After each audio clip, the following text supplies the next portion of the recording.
తాకట్టులో ఉన్న మీ బంగారాన్ని విడిపించి అదే రోజు ఉన్న ఆన్లైన్ రేటుకే మేము కొంటాము. Ganesh gold buyers. మా నంబర్ 9160556916. ముఖ్యంగా ఇక్కడ తెలుగు ఫిల్మ్ ఇండస్ట్రీ వారు వాళ్ళ మూవీస్ అన్ని కూడా రెండు సంస్థల దగ్గర ఏవైతే ఉన్నాయో వాళ్ళ దగ్గర వాళ్ళు మొత్తం ప్రొడ్యూస్ అయిన తర్వాత ఫైనల్ మూవీ ఏదైతే కాపీ ఉంటుందో వాళ్ళ దగ్గర అదే వాళ్ళ పేరు యూఎఫ్ఓ అండ్ క్యూబ్ ఈ రెండు ఉన్నాయి వాళ్ళ దగ్గర. అంటే వాళ్ళు కూడా సేఫ్ అనుకున్నారు, కానీ వీళ్ళు ఏ లెవెల్లో ఆపరేట్ చేస్తున్నారంటే వాళ్ళకి తెలియకుండానే మూవీ అక్కడ నుండి హ్యాక్ చేసేసి వాళ్ళు మూవీ పైరసీ చేస్తున్నారు. సో ఇప్పుడు ఈ దీంట్లో ఏమైందంటే ఎప్పుడైతే జానా కిరణ్ కుమార్ ఆ కేసులో దొరికాడో అతని క్రిప్టో పేమెంట్ ఏదైతే జరిగిందో దాని అనాలిసిస్ చేస్తే మాకు బైబిట్ వాలెట్ ద్వారా అతని పేమెంట్ అయిందని తెలిసింది. ఈ బైబిట్ వాలెట్ అస్మిత్ సింగ్ అని పూనాకు చెందినవాడు. సో అతన్ని మా టీం వెళ్ళి అదుపులో తీసుకుంది. అతను అక్కడ క్రిప్టో ట్రేడర్. ఆయన ఏం చేస్తాడంటే ఈ క్రిప్టో కరెన్సీని US డాలర్స్లోకి కన్వర్ట్ చేసే ట్రేడర్ ఇతను. సో అతను టెలిగ్రామ్ యూజర్ ఐడి క్యూటీరియో అని ఒకటి వాడుతున్నాడు. అది ఎవరికి అంటే ఆ లింక్ ఎట్లా వచ్చిందంటే ఈ @క్యూటీరియో అనే టెలిగ్రామ్ యూజర్ ఐడి ఎవరిది అనేది దర్యాప్తు చేస్తే అది ఒక అశ్విని కుమార్ రెసిడెంట్ ఆఫ్ పట్నాది అని తేలింది. దాని తర్వాత మా టీం అక్కడ వెళ్ళింది. అతను అక్కడ పట్నాలో ఒక చిన్న ఇంట్లో ఫ్యామిలీతో 22-year-old పర్సన్ ఇతను అదే 12th ఇంటర్మీడియట్ ఎడ్యుకేటెడ్. కానీ అతని కెపాసిటీ చూస్తే మనం ఎవరైనా ఆశ్చర్యపోతాం.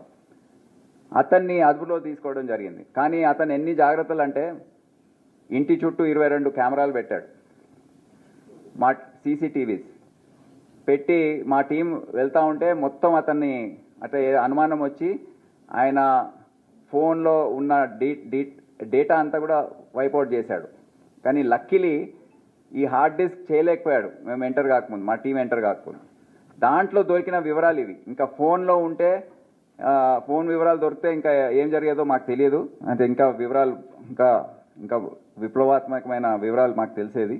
కానీ దీంతోనే మాకు మొత్తం ఈ కుట్ర అంతా అర్థమైంది. అతను డిజిటల్ ఇండియా మొత్తం ఈ రెండు ఇక్కడే కాదు మొత్తం భారతదేశంలో డిజిటల్ మీడియా హౌసెస్ సర్వర్స్ని హ్యాక్ చేసే సత్తా అతనికి ఉంది. చాలా కాంప్లికేటెడ్ ప్రాసెస్, కానీ అతను దాంట్లో నైపుణ్యం అనేది తెచ్చుకున్నాడు. అది HD మూవీస్ హ్యాక్ చేసి ట్రాన్స్ఫర్ చేసుకున్న తర్వాత అతనికి డెడికేటెడ్ టెలిగ్రామ్ ఛానల్ ద్వారా అది పంపించడము $800 పర్ మూవీ బిట్కాయిన్లో అతనికి పేమెంట్ జరిగేది. ఇప్పటి వరకు 120 HD మూవీస్ని అతను డైరెక్ట్గా సర్వర్స్ నుండి హ్యాక్ చేసి ఒక $1 lakh వరకు సంపాదించాడు. అతని దగ్గర సీజ్ చేసిన మెటీరియల్ అంతా మీరు చూస్తున్నారు, హార్డ్ డిస్క్లు ఇవన్నీ కూడా. అతను ఇంకో ఆశ్చర్యం కలిగించే విషయం ఏంటంటే ఈ డౌన్లోడ్ చేయడానికి హై బ్యాండ్విడ్త్ కావాలి, ఇంటర్నెట్ స్పీడ్ కావాలి. 200 Mbps స్పీడ్ కనెక్షన్ అక్కడ పెట్టుకున్నాడు ఇంట్లో. So Python and Java scripts వాడుతూ coding of software Python has been used by the accused for injecting into the server.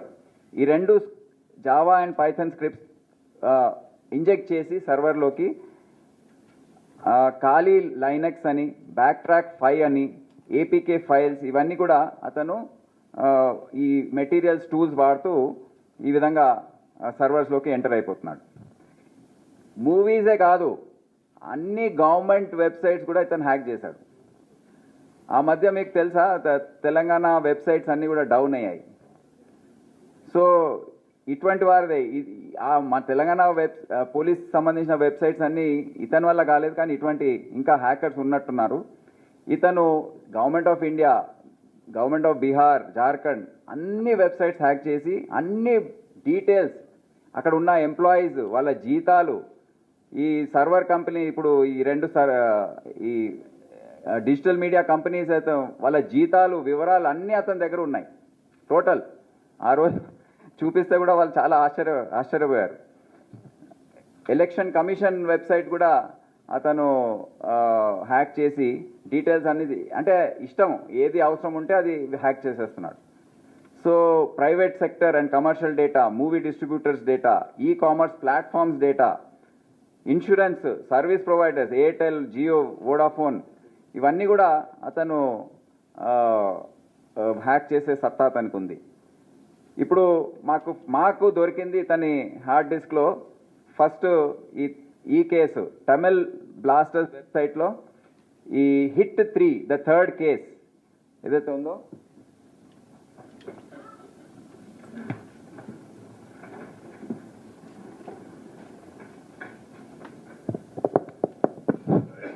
ఇది లైట్స్ ఆఫ్ చేయండి. సో దీంట్లో తేడా ఏంటంటే క్యామ్ కార్డర్ ద్వారా జరిగే పైరసీ కంపల్సరీగా అది రిలీజ్ అయిన తర్వాతనే చేసే అవకాశం ఉంది. కానీ ఈ హెచ్డి సర్వర్ నుండి హ్యాక్ చేసి పైరసీ చేసే మూవీ రిలీజ్ కాకముందే లీక్ అయ్యే అవకాశం ఉంది, అయ్యాయి కూడా. ఈ మూవీ ఆ రోజు రిలీజ్ కాకముందు ఉదయం 6 గంటలకు అతను అప్లోడ్ చేశాడు. Exactly maybe 18 hours before proposed release. So అందరు షాక్ అయిపోయారు. అది మూవీ, అది కూడా క్యామ్ కార్డర్ మూవీది క్వాలిటీ కొద్దిగా తక్కువ ఉంటుంది, ఇది హెచ్డి డైరెక్ట్ ఏదైతే ఒరిజినల్ క్వాలిటీ ఉందో అదే ఉంటుంది ఇది. సో అందరు షాక్ అయిపోయారు, ఏంటిది, ఎట్లా ఈ విధంగా అయితే హౌ టు డూ దిస్ అని. So he is doing like this. ఇది ఎవరికి అసలు అంతు చిక్కలేదు. అప్పుడు ఏ విధంగా జరిగి how is it going out, అందరి మీద అనుమానం అనమాట. ఏవైతే ఆ కంపెనీస్ ఉన్నాయో వారు ఎంప్లాయీస్ మీద అనుమానం వ్యక్తం చేస్తున్నారు. ఎవరో లీక్ చేస్తున్నారు, మా ఎంప్లాయీ లీక్ చేస్తున్నాడు, లేకపోతే ఆ కంపెనీలో ఉన్న వ్యక్తులు ఎవరన్నా ఇంటి దొంగ పైన అనుమానం. ఇంటి దొంగ కాదు, ఇది పట్నాలో కూర్చున్నాడు. అక్కడ నుండి కూర్చొని అతను ఎంటర్ అయిపోయి అతను మొత్తం మూవీ లాగేస్తున్నాడు. నెక్స్ట్, సో ఇది థండేల్, గేమ్ చేంజర్, సంక్రాంతి, ఇటువంటివి కూడా అన్నీ were pirated from the HD movies. అన్ని హెచ్డి కాపీస్ అవన్నీ were pirated directly from the servers of the company. Next, ఇప్పుడు ముఖ్యంగా మొత్తం గేమ్ నడిపించేది ఎవరు? వీళ్ళు గేమింగ్ బెట్టింగ్ యాప్స్. వీళ్ళు most probably they are sitting abroad, maybe ఎక్కడున్నారో చైనా, నెదర్లాండ్స్, దుబాయ్, ఎక్కడున్నారో అది ఇంపాసిబుల్ కనుక్కోవడం. వాళ్ళు ఈ విధంగా అడ్వర్టైజ్మెంట్స్ ఇస్తుంటారు. ఫోరాబెట్, క్యాసినో వెల్కమ్ బోనస్, ఈ విధంగా అడ్వర్టైజ్మెంట్స్. అంటే ఏమవుతుందంటే మూవీ ప్లే చేసినప్పుడు ఈ అడ్వర్టైజ్మెంట్స్ వస్తుంటాయి. సో ఎవరైతే మూవీస్ చూస్తున్నారో వాళ్ళు టెంప్ట్ అయ్యి దీంట్లోకి ఎంటర్ అవుతారు. So that is the entire strategy అనమాట. సో ఈ అడ్వర్టైజ్మెంట్స్ వచ్చినప్పుడు ఇది చూసి బెట్టింగ్, గేమింగ్ యాప్స్లోకి ఎంటర్ అయిపోయి గేమింగ్ స్టార్ట్ చేయడం. అందుకే ఎక్కువ మంది దీనికి అలవాటు పడుతున్నారు. ఈ మధ్య చాలా ఒక న్యూసెన్స్గా మారిపోయింది. చాలామంది వాళ్ళ ఎవరైతే సంపాదిస్తున్నారో జీతాలు, సేవింగ్స్ అన్నీ కూడా దీంట్లో పెట్టేస్తున్నారు. ఆ న్యూసెన్స్ పెరుగుతూ ఉంది. ఎందుకంటే ఆ మూవీ చూసేటప్పుడు యాడ్స్ వస్తాయి. యాడ్స్ రాగానే దాంట్లో క్లిక్ చేస్తారు, ఎంటర్ అయిపోతారు. Next, Pari match gaming betting apps. ఇది ఇంకో అంశం అనమాట. ఇది ఈ విధంగా అడ్వర్టైజ్మెంట్స్, దీంట్లో సెలబ్రిటీస్ని పెట్టి అడ్వర్టైజ్ చేయించడం. దీంట్లో ఒక విషయం చెప్పాలి, కొంతమంది మన మూవీ స్టార్స్ కూడా వాళ్ళకి తెలియక ఈ బెట్టింగ్ యాప్స్ వాళ్ళే ప్రమోట్ చేసుకున్నారు.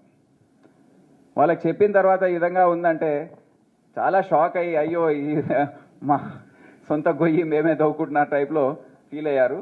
సో అంటే ఇప్పుడు సునీల్ నారాయణ క్రికెటర్స్ వీళ్ళందరినీ ఇదే కాదు, వాళ్ళు ఒకసారి ఒక వ్యక్తి బెట్టింగ్ చేయడానికి ఎంటర్ అవుతే అతని పర్సనల్ వివరాలన్నీ కూడా తెలుసుకొని వేరే సైబర్ క్రైమ్స్ ఏవైతే ఉన్నాయో, లోన్, డిజిటల్ అరెస్ట్లు, లేకపోతే ఇన్వెస్ట్మెంట్ ఫ్రాడ్స్, సెక్షువల్ ఫ్రాడ్స్, ఇవన్నీ కూడా వాళ్ళు పాల్పడుతున్నారు. It's a big operation. ఒకసారి ఆ వివరాలు వచ్చేస్తే వాళ్ళు ఏదైనా చేసే ఆస్కారం ఉంటుంది. నెక్స్ట్, సో మొత్తం ఈ కేసు దర్యాప్తు మీరు ఓవరాల్గా చూస్తే 2 రకాలుగా క్యామ్ కార్డర్ వీడియో ఒక టైపు, హెచ్డి వీడియో ఒకవైపు, తమిళ్ ఇదంతా నేను ఆల్రెడీ ఎక్స్ప్లెయిన్ చేశాను. ఈ విధంగా వాళ్ళందరినీ అరెస్ట్ చేసి పట్టుకురావడం జరిగింది. హెచ్డి వీడియో పైరసీ అక్కడ చూస్తే ఈ అశ్విని కుమార్ బీహార్ అతనిది అంతా కూడా మనము ఆల్రెడీ ఎక్స్ప్లెయిన్ చేసుకున్నాం. So Ashwini Kumar 21 year old, ఎవరైతే హెచ్డి వీడియోస్ మూవీస్ హ్యాక్ చేశాడో సర్వర్స్ని, అతను యాక్చువల్గా వాళ్ళ ఫాదరు చిన్న బిజినెస్ మ్యాన్ అనమాట. ఒక 70-80 యార్డ్స్ ఇల్లు, G+2 ఉన్న ఇంట్లో ఉంటారు, బిజినెస్ కూడా అక్కడే. అతను బెడ్రూమ్లో అతను తమ్ముడు ఇతను ఉంటారు. డే అంతా కూడా ఖాళీగా ఉండి నైట్ పని స్టార్ట్ చేస్తాడనమాట. యాక్చువల్గా ఎందుకు చేసావు అని అడిగినప్పుడు మనము మూవీ ఫస్ట్ రిలీజ్ కాకముందే నేను చూడాలని నాకు క్యూరియాసిటీ, నాకు ఇంట్రెస్ట్, అందుకోసం నేను స్టార్టింగ్లో అలా డౌన్లోడ్ చేసుకుని చూసేవాడిని. తర్వాత టెలిగ్రామ్లో వీళ్ళందరూ చాటింగ్ చేసి షేర్ చేస్తే మనీ ఇస్తామని చెప్పినందుకు నేను కాపీస్ని మెల్లగా పంపించడం స్టార్ట్ చేశాను. 23 నుంచే ఇది స్టార్ట్ చేశాను అనేసి మనకు చెప్పాడనమాట. అట్లాగే ఇవి షేర్ చేసినందుకు వాళ్ళు పంపించిన ఏవైతే USDT ఉన్నాయో అవి డిఫరెంట్ వ్యాలెట్స్లో సేవ్ చేశాడు. సేవ్ చేసుకొని వాటిని తీసుకునే అవసరం కూడా రాలేదు అతనికి, ఎందుకంటే వాళ్ళ ఫాదర్ ఆల్రెడీ ఈ బిజినెస్ చేస్తున్నాడు. ఎందుకు చేస్తున్నావు నువ్వు, మూవీస్ అయితే సరే ఓకే చూడడానికి తీసుకున్నావు, బట్ గవర్నమెంట్ వెబ్సైట్స్ ఇవన్నీ ఎందుకు హ్యాక్ చేశావు అని అడిగితే అతను అది నేను చేయగలను, వాళ్ళ డేటా నా దగ్గర ఉంది, నా దగ్గర పెట్టుకున్నాను అనే దీనికోసం చేస్తున్నానని చెప్పాడు మనకి. ఆల్ గవర్నమెంట్ వెబ్సైట్స్ ఇవి ఇంక్లూడింగ్ లెజిస్లేచర్ కి సంబంధించిన అన్ని కూడా ఉన్నాయి. అతని డేటాలో కిక్ మూవీ ఉందా? అదే కిక్ కోసం చేస్తున్నాడు అనమాట. ఉండొచ్చు, ఆ మూవీ కూడా ఉండొచ్చు.